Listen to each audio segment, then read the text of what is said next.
I appreciated all the people. We got a bunch of comments. People commenting on YouTube saying, "Listen to the podcast, enjoy it." That was awesome. What were they commenting about? Well, let's not talk about what they were commenting about because I got so much text and emails and I've never had more people stop me in the lobby than after the what was it, Pleasantville? And I called it Pleasureville. And people, I'm sorry.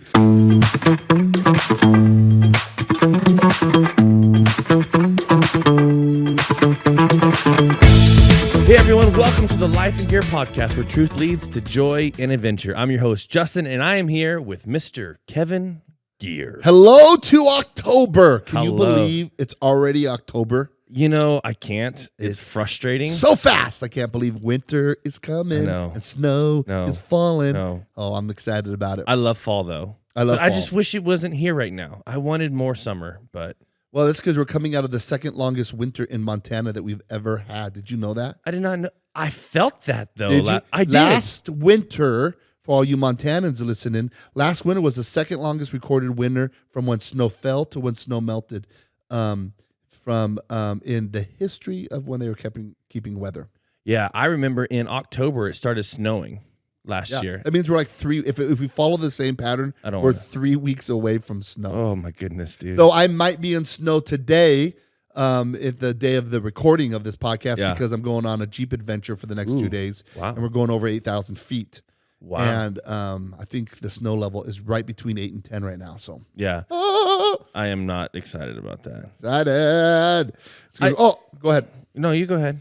I appreciated all the people. We got a bunch of comments. People commenting on YouTube saying, "Listen to the podcast, enjoy it." That was awesome. What were they commenting about? Well, let's not talk about what they were commenting about because I got so much text and emails and I've never had more people stop me in the lobby than after the what was it, Pleasantville? And I called it Pleasureville. And people, I'm sorry. People were like, and I had this. One person was like, I had to stop driving. I was laughing so hard. And I was like, I'm causing accidents on major freeways. Well, there's no major freeways in my yeah. And then you were so adamant about it. You're like, no, it was Pleasureville. No, it is. I was adamant about the topic of what we were discussing, and that led to So anyways, it was a lot of fun. Thanks everyone for listening and having fun with us. Yeah. And then the interactions makes me laugh. It's so much fun.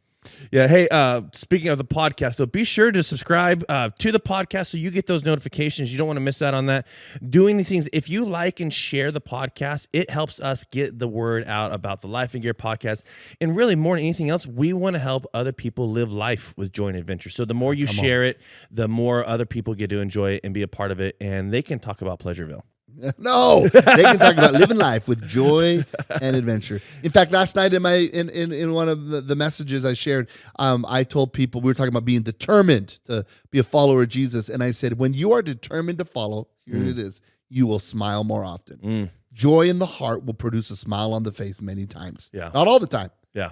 But many times, and that's powerful. Yeah, but we've got a fun topic that we're always excited about, but this one is breaking generational dysfunction. Yeah, I probably wouldn't put fun at the front of that one. Oh man, this is going to be a lot of fun.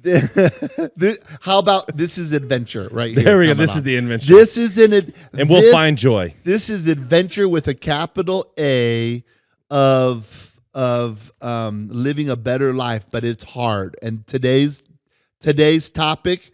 Can I just encourage you to listen to this podcast more than one? Because here's why. You will not be able to emotionally comprehend everything we're going to talk about in one listen. Yeah. Because here's why. And this is the warning label for this episode. Because you're emotionally going to get hijacked along the way. And you'll listen to the whole thing, but something's going to grab your attention and you're going to focus on that. And you're going to have to back up and listen to it again and allow yourself to get emotionally hijacked somewhere else. And it's eventually you'll work your way through understanding this whole principle. So warning label, some of you are like, oh my, this is intense. It's going to lead to great freedom and great hope. And this is everybody can learn something from today. So I'm excited about this. So you're telling us, do not listen to this episode at 2 times speed. This might be one you slow down and listen to. 1.5. The goal of this episode is not to get through it. And we'll make it fun along the way.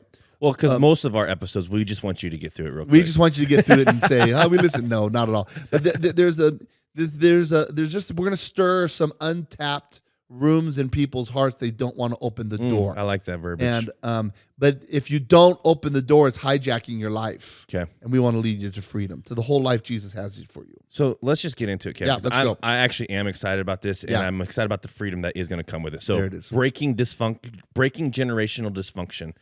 Talk me through it. Well, let me tell you where this idea came to me many years ago. And there's a lot written about it. You can Google a lot about it. But where it became real to my heart, I was doing a wedding, and I was doing a wedding for a guy and a girl who came from very significant, hard backgrounds. Okay. They parents were divorced on both sides. Alcohol played a significant role in both sides of the marriage, and they had met in church, had given their lives to Jesus, and they wanted a new life than what they were coming from. Okay. And you could go generations back in their family, and it's dysfunctional all the way back. And so I was doing their wedding, and I remember sitting at one time going, "You can start a brand new cycle for your family. Wow. Your past does not have to determine your future." They both wept. It was a significant moment for them. And so we pray that God would do a new start, and that there would be a new beginning, and that the dysfunctional cycle that they had lived over and over and over in their family lineage would stop. And so I know that this works, and I know that it's true, and there is hope. Maybe you're already married, and you're seeing that there's hope to stop. And there's all different types of dysfunction. I can't name all of them. I'll give you some of them. Okay. But it can be so many more. We'll unpack a few more. It could be alcohol and alcoholism within your family. It can be abuse in your history. It can be lying. You know, this simple lying can be a dysfunction in your family. I talked to an individual about 3 months ago, and we were having a conversation about what was holding them back in his current marriage. And he goes, "My family are all liars, and I'm a liar." Wow. And I'd never realized how much of a liar I was. Wow. And so it was a powerful, and I've heard that through several people have told me that. It can be self-sabotage. Anytime something's going good, there's a history of you just hurt yourself in multiple ways. It might be anxiety. That you've never learned how to handle anxiety in your life, so your anxiety holds you. But you're like, "I don't know why I struggle with that." It might be your parents struggled with it and never gave you the tools to understand how to navigate. Everybody experiences anxiety. Yeah. How do we manage it? It might be insecurity. It could be you're a family from a passive aggressive, and so that's a dysfunction. That the list truly is endless. Yeah. But the point is not to identify all of them. You will identify them in your own life throughout this. But how to reboot? How about we can say the word rebuke? How to rebuke it, reboot it, and end the cycle. That's where we're going to go. So where do you start then? Well, you don't know where to start if you don't identify the dysfunction. Point number one, thing we'll start right away here as you're listening, is identify the dysfunction. When you're lost, what's the first thing you do when you're lost? Me? I call my wife. Yeah. There you go. Let's say you're out in the woods. Let's make it a little bit more adventuresome. But, I know you live in an urban jungle. Kalispell, Montana. What's the jungle song? I was just going to sing it. Let's not try, because you're going to... I want to hear it. Let's. The jungle song. Welcome to the jungle. Welcome to the jungle. Oh, wow. Okay, so you guys are like looking amazed. That wasn't horrible. I'm a rocker from the 80s, guys. Yeah, I'm just surprised you know that song, though, because it's Do you know why that song was written? Side note, before we get into everyone's going, "I don't know my dysfunction," and you're talking about the jungle. Do you know where that song came from? Who wrote the song? Well, who sings it? Guns N' Roses. Okay. Axl Rose when he walked off the plane for the first time that he ever got to LA, he gets off the plane and he walks out of the airport. And there's a homeless guy, and the homeless guy looks at him and says, "Welcome to the jungle." And that's the inspiration to the song. Welcome to the jungle. I don't know any more words. I'm just surprised you know any of that because it's not Petra or Striper. I never listened to Striper. Wow. They were too heavy for you? Too heavy. No. Okay, so you got to identify. Thank you for going on that tangent with us. You got to identify the dysfunction. Yes. When you're lost, this is back to the jungle. Yeah. If you're lost, you will. The first thing you have to do if you want to try to figure out where you're going is you have to try to figure out where you're at. Okay. Okay. Yeah. And that is how you go on this journey of breaking the cycle. You got to identify what is the dysfunction within your life. What is the awareness is the place to start. And what I would say to help you identify it, name it. Give it a name. And I'm not talking like Justin, though that might be the dysfunction of the podcast. You just name an individual. And maybe you should. I'd be careful of doing that. Yeah. You could name that's a great point. You might say it's my mom. I would not do it. I would not give the dysfunction a person, like the name of a person. Yeah. And though that person might be part dysfunctional. Of it. Yeah. A good way to do it is we give what are you giving excuses to family dysfunction by making the statement that is just how our family is. That is happens so often. Yeah. Our family is just this. For example, our family are just cussers. This is great contribution from Tanya here. Not that her family's cussers. That's not what I'm saying. Why'd you hit her? No, because I was having Tanya help me write this. Tanya? And this is what she wrote. Not anymore. It could be our family's just jealous, or our family's just controlling, or our family, we're just yellers. Yeah, that's just who we are. And so, we're just, our family are just Bronco fans. Okay, dysfunction. Major. So what you can do is you can say, hey, I'm going to name what the act is that is the dysfunction. And by the way, there might be many. You might our family is just capital D dysfunction. Okay. Stop. Yeah. Slow down. You're going to get emotionally hijacked in point number 1. We don't want that. Okay. Maybe you can just, my family is just screwed up. My family just sucks. Okay, pause. Yeah. Pick one. Okay, that's what I was going to ask you. Is what if we identify more than one? Yeah, just pick one, and we're gonna tackle this cycle one at a time. Just pick one, and then test drive this process, and then pick another one, and go through this process again.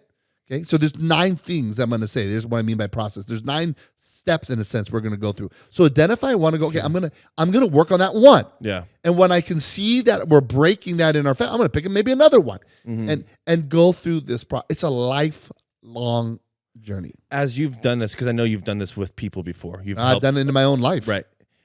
Do you ever run into people knowing that there's dysfunction but not able to identifying it? That's a good question. You have to be honest with yourself. You have to be honest with your family. But I would guess to say the longer you have lived, the more you can point it out. If you're a 20-year-old listening to this podcast, or probably even a 17-year-old listening to this podcast, it might be a little harder. Okay. And here's the reason why. Because what you will discover is what you think is normal is not necessarily normal. Okay. And here's a great notion. The longer you live, the more you realize your parents aren't perfect. Yeah, that's true. And when you figure out your parents aren't perfect, all of a sudden you start to see all the dysfunction in your parents, and then wait, that was in their grandparents as well. This is generational dysfunction. Yeah, it's in me as well. And so I think that's part of the process. Yeah. As you get older, have you ever said to yourself, "I'm becoming like my father"? My wife tells me that all the time. You are so much like your dad. It is true. By the way, in positive ways as well. Yeah. And so I think that is going to be good. If you ever make the statement, "I will never be," that can be a trigger to dysfunction in your family. Is that part of the next step then? Yes. Yeah. Thank you. The point one is you have to identify it. Point two, you have to investigate it. And I think that answers your question that you asked. Is how do we? You got to investigate it. How far back does it go? Is it like one generation or is it more? Here's the reality though. You may never find the root of that dysfunction, but at least investigate it. It's okay not to find the root. It's okay not to find the root. Just what you're doing is you're striving for awareness. Okay. Hey, this just isn't my mom and dad's problem, or this just isn't my family's issue. This just isn't my aunt's issue or uncle's issue or my grand. There's a lineage of this. In fact, for some, I'm getting a little ahead of myself, but I'll just throw this out there. For some, you might find that it's been a family medical issue. Throughout the depression. Yeah. Maybe you come from a lineage of depression. And as I've had friends that have looked back over their family and go, wait, my great-great-grandfather was depressed and his son became depressed and then my dad was depressed. You know what? There's a depression that runs through my family. Maybe there's a chemical imbalance that I need to be aware of genetically that I can get help with. And all of a sudden you've gotten free to break that dysfunction of depression because you're equipping yourself to be able to navigate. So that's why I think investigating it is important. And again, asking those questions, how am I becoming like my mother or my father that I don't want to be? Just a couple of weeks ago, I was talking to someone who goes, I don't want to be my mother. And I thought to myself, you are so much like your mother. Okay. And that they just need to explore there. Now you said, be careful not to say, I will never be like that. But is there lessons to learn from other people in that situation too? Yeah, I don't know if I say I'll never be like that. There's certainly areas like my parents that I want to be like. Okay. But there are certain things that I don't want to be like. Right. And so I'm going to learn. And that might not be dysfunction. That just might be personality attributes. Yeah. I'm really looking for the things that are sucking joy, sucking my peace out of my life. Yeah. I'm going, those are the dysfunction things. Yeah. That I want to eliminate. Because that's one thing I found in one situation, like with a marriage that I witnessed from a distance, right? Yeah. And I was like, there's several elements of that marriage I don't want to happen in my marriage. Like, so I identify what was going on, and then I was intentional to not make sure that those weren't in my marriage as well. And I love that, Justin. I think that's a healthy living. Yeah, okay. Which could be an entire another podcast of going, how do I defendify what I want in my life and go create it? Yeah. I think the investigation here is what is not healthy currently in my life and where is that coming from? That's good. Because that's what the dysfunction I want to break. Yeah. Okay. This next point's hard. This is where some people might get emotionally hijacked. And that's point number 3. And that is own your own behavior and decisions. Wow. Because what we're going to want to do now when we investigate it, it's my parents' fault. Right. I'm this way. Yeah. And I would just simply say, you're responsible for your own decisions. Yeah. Regardless of what your parents did. Yeah. And that's brutal because maybe you were set up to fail. But you know what I can tell you right now? You're a learner and you're doing your best because you're listening to this podcast. Yeah. If you weren't listening to this podcast, you wouldn't be equipped and be seeking a way to live life with joy and adventure. And so you already have the ability, just simply because you're a learner and you're trying to advance the way you live your life. Yeah. By listening here, that what you can do is you can own your own decisions and go, you know what? I'm the one to blame for making this, and the more I become aware, the more I'm responsible. I'll break it down this way, and that is we're going to talk about the book of Proverbs later. Spoiler alert! But let me just tell you, Proverbs is a great way of understanding where people fit in 3 categories. Yeah, you're either a fool, you're ignorant, or you're wise. Yeah. Everybody fits in those 3 categories. And what do I mean by that? Well, here it is.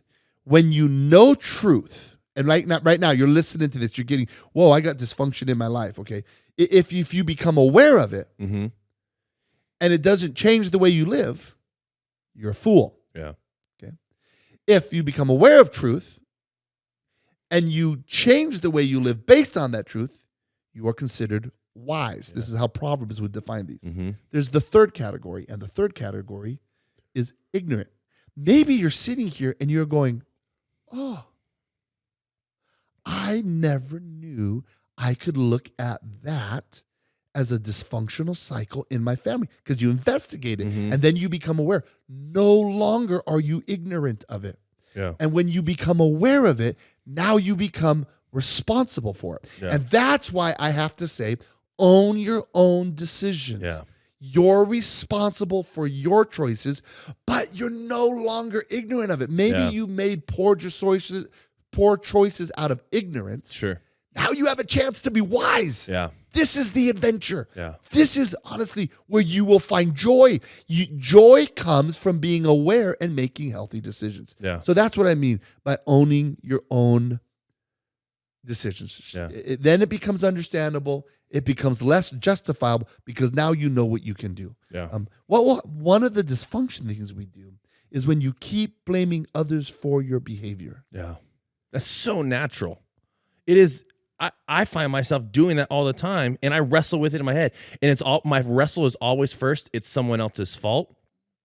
Luckily, most of the time, not all the time, but I wrestle with it enough to realize it's actually, yes, they could have had some influence in it, but when it comes down to it, it's still my fault, and it's still things I have to wrestle with. Here's the statement: blaming others for your behavior keeps the cycle of dysfunction going. Yeah. All of us should go, when we hear that, because we become responsible for it. But growth comes when you look at your own choices and then you take responsibility for them. Yeah. This was my choice. You are set up now to break the cycle. No longer ignorant. No, because you're going to blame what was my grandfather and it was them. No, that's just information. That's good. To change your life. That's good. So let me repeat the first three. Number one, you got to identify the dysfunction.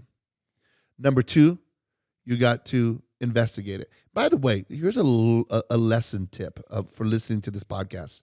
Maybe between the transitions of after number one, you could just hit pause and then meditate on it for a moment. So identify the dysfunction. Just pause before you go to number two. Maybe we're already going into number four, but maybe just when you listen to it again, pause and do a self-reflection. 2, pause, do a self-reflection. And then 3, own your behavior, pause. And then number 4 now. Number 4 is an interesting one. I throw it in here because this is where after you go, okay, I got to own my own behavior, I put an action step in for number 4. Yeah. Because you're in a spot where you want to do something right away. Okay, what do I got to do? Well, number 4, I wrote create boundaries. Okay. Create boundaries. Set yourself up for success. It might mean that you give yourself permission to step out of dysfunction. Yeah. Let me just give a very strong statement right here. Okay. If you are in an abusive situation where you are physically being abused, and I'm speaking physically being abused, the first action item that you must do, and I encourage you to do it ASAP, is you need to get out of that situation. Okay. There is no excuse and no cycle of dysfunction that makes an exception for you to stay in that physical relationship that's abusive. Yeah. If you need help, you can call Canvas Church and we will help you. Yeah. There are people who have convinced themselves that they should stay in a dysfunctional situation where they're being abused. And I'm going to tell you that line of thinking is in and of itself dysfunctional. Yeah. You will never think clearly while you're physically being abused. Yeah. And to think healthy and for your children and for whatever the situation is, get out of it immediately. Yeah. And we'll help you. Yeah. Okay? That's so important. That's good. But you got to create boundaries. And I say this every time I talk about boundaries. Yeah. Know the difference between a wall and a boundary. Yeah. Can you define those, Justin, the difference between the wall? A wall doesn't move. A wall doesn't move. Whereas a boundary, that has the ability to move when necessary. So good. Yeah. I like to think God owns my boundaries. Yeah. I'm going to set them up, but I'm going to let God control them because there's times that he's going to include people inside my boundaries I never would have. Yeah. But I got to trust him in that. Yeah. And sometimes he's going to bring them way close in. And I'm like, I'm going to move those people out. That's important. So if I have someone yelling at me, Yeah. what is a boundary that I set? Okay. So what is not a boundary is when you just say, please stop yelling at me when you have a disagreement. Okay. Okay, that's not a boundary. A boundary is next time you yell at me and we have a disagreement, I will excuse myself from the room. You know what that's going to cause? More yelling. But you've created, I will not be talked that way. Yeah. And I'm going to leave the room or I'm going to leave the house. Yeah. And it's establishing a boundary that you don't have a right to yell at me. Yeah. And I think, hear me, listener. You have a right. You all smiled at me when I said, listen to me, listener. Was that a funny statement? Hear me, listener. I feel like... Dear listener, please hear me. Like, I thought he was about to, like, go into some, like, spiel of... Yeah, no, something. I said, it's my pastoral, it's my heart for people. Hear me. Hear me, Hear listener. me now. Here it is. You have to stand up for yourself. Yeah. And if you're in a dysfunctional cycle, there are just times you got to create a boundary to go, whoa, maybe the boundary is not really big. Maybe it's, I need to stop listening to this type of music because it gets me sad. Yeah. So, or it gets me depressed. Yeah. Or I need to start eating healthy because I'm not setting myself for success. So the boundaries could be very broad based on what you've investigated. Yeah. So, and then, but one, a boundary is clear and it's an action step, and that's so important. Yeah. That you take, and you got to communicate if you're in a marriage or with your children. You got to communicate your boundary so that people understand what you're doing. Yeah. That's important. Okay? I like that. And then number 5. So maybe you pause and you're thinking about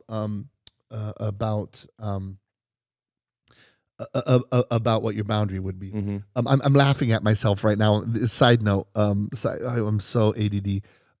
I love to listen to John Maxwell books. And I just found myself doing what John Maxwell does, but I'm not as good at it. John Maxwell, at the end of every chapter that you read, he'll do this. I just feel this isn't in the book, but it's just you and me sitting Just you and me sitting here. I love that. I just want to talk to you about it. Just like you and me having coffee, talking about. And I was like, yes, John. After he's one of my every favorite. chapter of his books. I love it.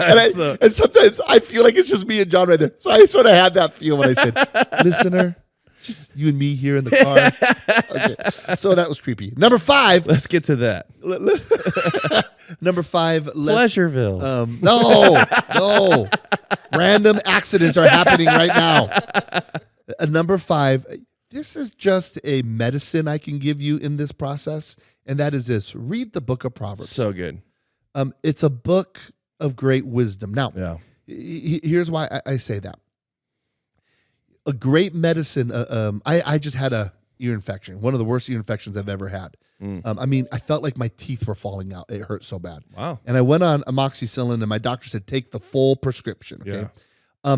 Proverbs is a great prescription to take, but you got to do the whole thing. That's so there's good. 31 days in a month, typically. Sometimes there's 30. Sometimes there's 28.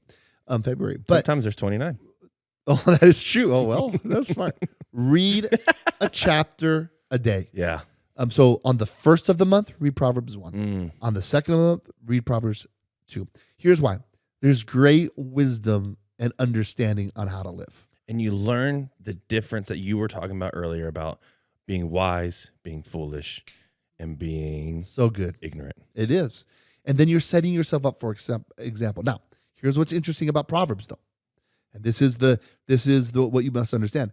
In Proverbs, you will read Proverbs that completely disagree with each other. Mm-hmm.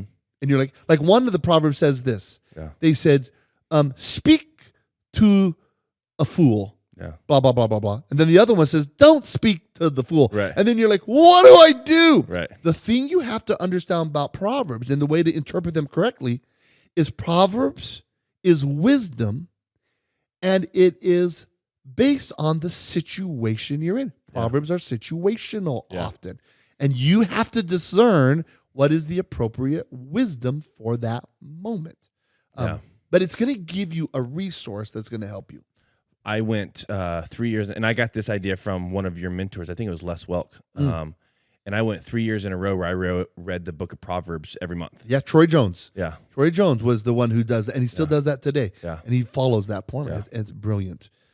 So I'm saying, because you're going to be going, okay, I see this, and then you're going to feel helpless. Yeah.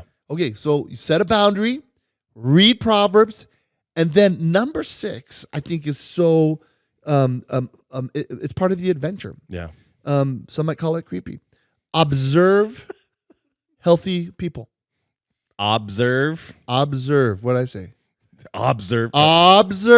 Observe healthy people.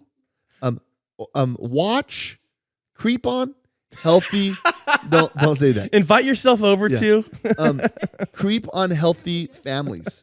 Like learn their best practices. Yeah. I have a friend of mine I haven't seen in a long time. We just got together recently, and we sat down, and the whole dinner was him asking me questions about how my family does stuff. And I thought, at the end of it, he's just trying to learn how to figure out how to do life. Yeah. And the best way to do that is to research and observe people who are doing it right. Yeah. Maybe pick them. If you're a young married couple, pick an old married couple and go to dinner with them. Yeah. The old couple's gonna pay too, so Most it's like a free date night because they're loaded. And just ask them, why do you do what you do? Yeah. And I feel like now more than ever, that is becoming something that people do on a regular basis. It's so much. People are much more open to mentorship than I feel like that's ever been in before. It's become a norm. Yeah. The word mentor has become norm in our culture. Yeah. It's in a good way. Yeah. Yeah. And ask the question, not what do you do? Yeah. Why do you do this?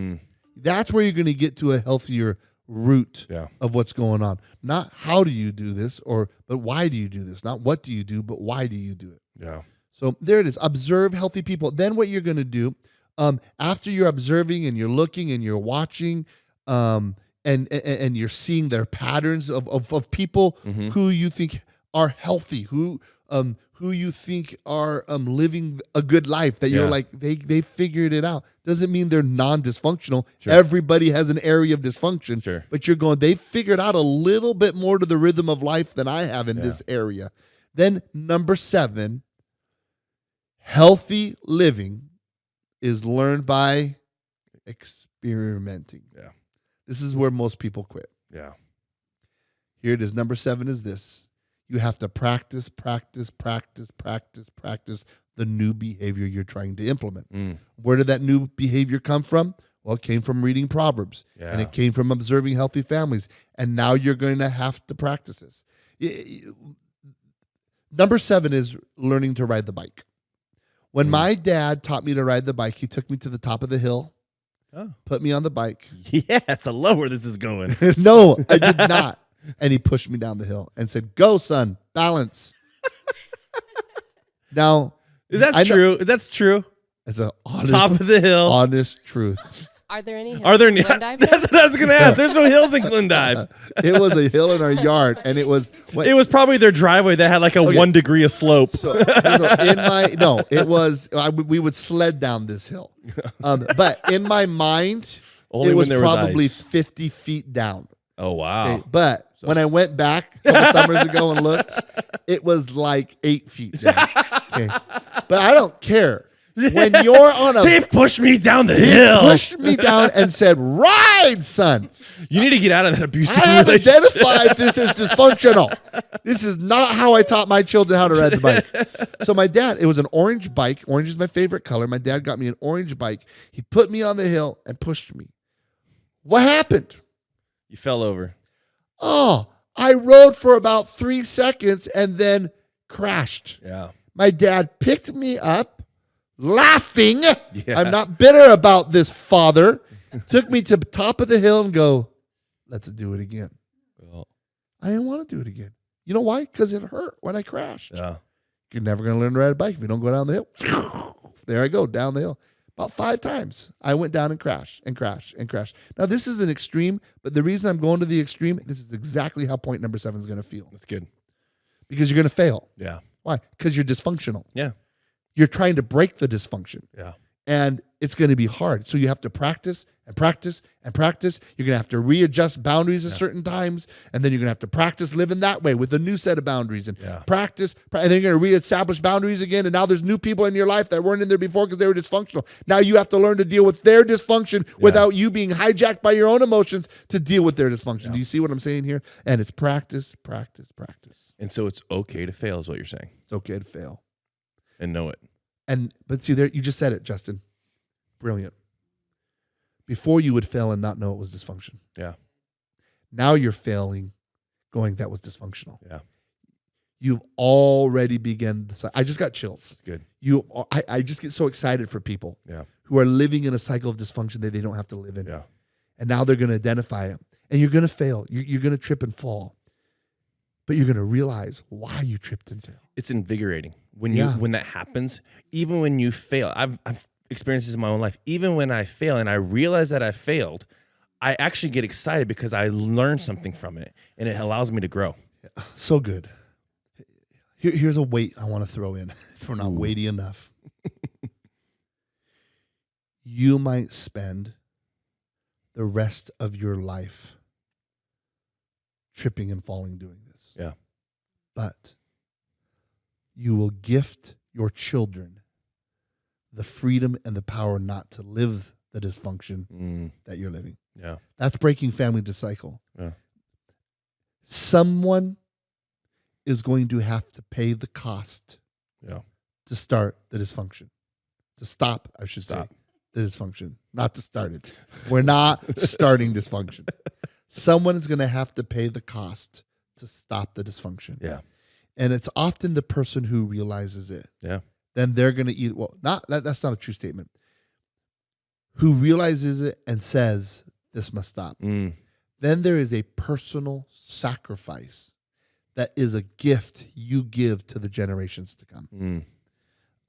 This is why, by the way, the dysfunction didn't stop a generation ago or 2 generations ago. Yeah. Because they either were not equipped or they would not self-sacrifice enough to break it. Yeah. If you want to break the dysfunction, and again, start small. Yeah. But if you want to break the dysfunction, it is a gift you're giving to your children. Yeah. Okay. That's so good. So number 7 is healthy living is learned by experimenting. Yeah. Not perfection. Perfection's not the goal. Yeah. Direction is the goal. Yeah. Maybe you will do 3/4 of it. Yeah. And never officially break it. But then your child only has to do 1/4 of it. Yeah. What a gift you've given to your grandchildren. Yeah. That's good. Number 8 is, in fact, before we even go to number 8, maybe just hit pause. And if you're a Jesus follower, maybe say, Jesus, I need your help to do this. This would be a good moment to pray before you go on with the podcast. And just say, and the Bible says, Jesus said these words, I have sent to you a helper. And you can just say, Jesus, and that's the Holy Spirit. Yeah. Jesus, will you help me? Then number 8, because here's the answer often to that prayer that you just prayed. Number 8 is counseling and developing tools. Yeah. And I wrote developing tools because often the counselor will be the one that will help you develop the tools. Yeah. Here's the truth. You need help. Yeah. And depending on the level of dysfunction that you're dealing with, I'll just simply say this. If you're dealing with abuse, you're going to need an outside source to help you. You cannot do it on your own. If you're dealing with alcohol or substance abuse, you're going to need to get accountability built into your life. Celebrate Recovery or AA, Alcoholics Anonymous, or any of those. You're going to need this, and it's not wrong to ask for help. Because you want to form new patterns. Here's what some of you are going to experience. I can see the dysfunction. I'm trying to observe how I don't know what to do. Yeah. And a counselor is equipped to give you the tools to help you think outside of your normal rhythm of thinking. Okay. Yeah. This is not a loss. This is healthy. Here's the thing. So good. Here's a key point. I could have brought this back to point number 1. Often, health often feels dysfunctional. Let me unpack that a little bit. When you start doing a new pattern that's healthy, it will actually feel dysfunctional for you because it's different than your normal pattern, which is dysfunctional. Yeah. So you're going to go, this doesn't feel right. Yeah. That's because it's new. Right. And you gotta keep working on that. This one here is where I get frustrated as I've helped other people go through things where people have said, hey, I've got this dysfunction, or I'm realizing this. They don't continue, and they're not okay with getting the help. I don't know if it's just pride or Very good. but they just stop. Here it is. When you start with a counselor, and pick a good counselor, my recommendation is pick a good Jesus-loving counselor, Christian counselor. You're done when they say you're done, not when you think you're done. Yeah. That's going to be hard for a lot of people. Yeah. And where I see this the most is in Christians. And especially Christians that grew up in the church, but there's still a lot of family dysfunction. They're like, I don't need that. I don't want that. And they just push. And that's what I get. It's just like, there's so much help. We're not saying, there's nothing wrong with saying, I need help. No, and God put those people with that skill set in your life for a reason. That the answer to your prayer is often the counselor sitting across from you. Yeah. The answer to your prayer to God for help is that wisdom that someone is speaking to you. Yeah. And so don't reject the answer to the prayer. Yeah. Love that. Yeah. And so seek help. It's okay to seek help. And then here's the final one. The final one is, and this just comes from my heart to you, be patient. It takes time to break the cycle. Yeah. You don't break the cycle with the snap of a finger. There will be setbacks. That's not failure. It's the process. It's the process of moving forward. In my office, I have a twine ball. It has all this. You look at it and it's these. It's all messed up, circled all over the place. And then I have another ball that sits right beside it, and all the twine is completely organized. Yeah. You don't go from dysfunctional ball to all organized ball overnight. In fact, you probably will not get to the organized perfection twine all the way ball until the very end of your life, because perfection is for heaven. Sure. We are all living the journey, dysfunction, which sin causes, to perfection. Yeah. And no one is too dysfunctional. They can't break the cycle. So good. And no one is too perfect that they've all got it figured out. Yeah. So this podcast is for all of us sitting at this table and everyone listening. We are all on that journey of becoming that way. Yeah. And so how do you get there? How do you give yourself patience? Yeah. Celebrate the little successes. That's good. Celebrate the wins along the way. Remind yourself how far you've come. Yeah. Whoa, look where I'm at today than when I started. Last month I would have lost my temper when that happened, and now I've responded differently. That is powerful. Is it fair to say to include people on that journey? Why? With wisdom, yeah. I'm an includer personality wise. I include my entire church on my journey. So when I start working out, the entire church knows I'm working out. Right. All my podcast listeners know I'm working out. I think with wisdom, have someone that can celebrate those wins for you. Here's another thing. Have someone who will speak honest with you, that will point out the wins they see in your life. Because you might not recognize them right away. That's that mentorship point. So be vulnerable with somebody. Yeah. You remember a couple podcasts ago, this is a powerful takeaway for me. Several podcasts ago, we had those counselors here. Oh, yeah. They made a statement that it will take somebody, maybe one of you will remember it and can say it better than me, but it takes a loving, deep relationship to stick with you to break the dysfunction of some people's lives. Someone who will point out what's an error. Someone who will point out the small steps of victory that you've made. Someone that will stick with you through thick and thin. I think we all need that kind of a person. Yeah. That's Be cool. patient with yourself. That's good. All right. Recap it. Okay, here it is. I'm just going to go 1 through 9 real quick. Number 1, you got to identify this dysfunction, which for some of you will be simple and very easy. For some of you, it will be a little difficult because you've been lying to yourself. Number 2, you got to investigate it. Do the work to investigate it, to understand it. Number 3, own your behavior. This is the most difficult maybe of all of them. I am responsible for my own decisions. I can blame nobody else. Yeah. I can understand why I made those decisions, And that's dysfunctional. Yeah. And now I want to break the cycle.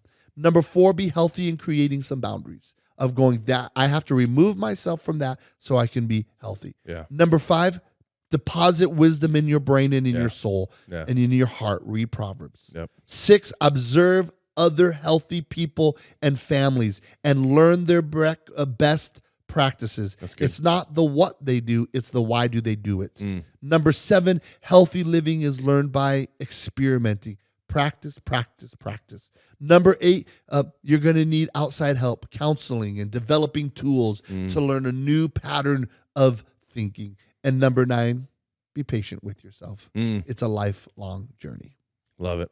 There it is. That's it for this episode. Remember, new episodes come out on the first Thursday of every month, so hit that notification button and don't miss out. I'm Justin, and for Kevin and the team and myself, thanks for listening to the Life and Gear podcast, where truth leads to joy and adventure. Boom shakalaka.